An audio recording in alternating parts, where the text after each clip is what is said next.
As U.S. forces are poised for a possible military strike on Syria, Washington's key ally has withdrawn its support. British lawmakers have defeated a motion by David Cameron's government, effectively ruling out the country's involvement in any assault. Intervention was rejected by a margin of 13 votes, with 30 members of Cameron's own party turning against him.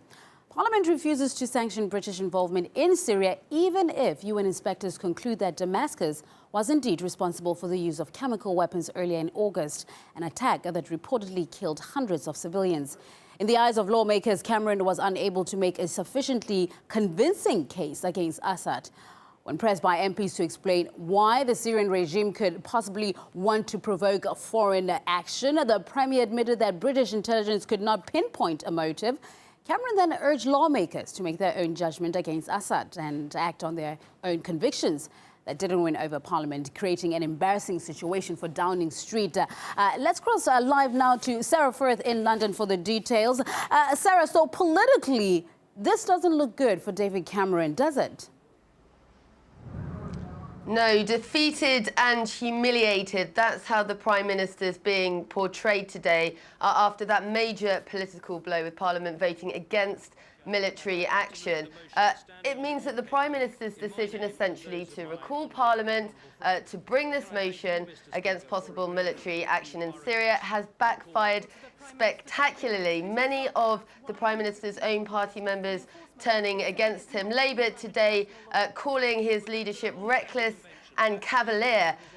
It's not going to sit comfortably with the Prime Minister. This issue of foreign policy, and it was a major issue that he really stamped his name upon, is one that the Prime Minister of the country usually leads on. And you heard when the results of that vote was announced last night in the House of Commons, those cries for the Prime Minister to resign. Now, questions over whether his leadership is really going to be under threat. It's thought that's quite unlikely at this point, but certainly he stands in a much weakened position today. And as we said, that defeat really not putting him in a comfortable position at all.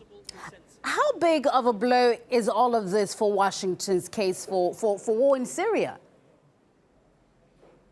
Well, look, party politics aside, and many MPs have been very eager to make this point today, is that this was really about what was best for Syrian interests, what would be best for Syria, and very many people feeling that the vote reflected the lack of public appetite for any military action, certainly with the evidence that was on the table. Of course, all eyes will now be on the US and what course of action they'll take. They've lost a major ally in Britain voting against military action.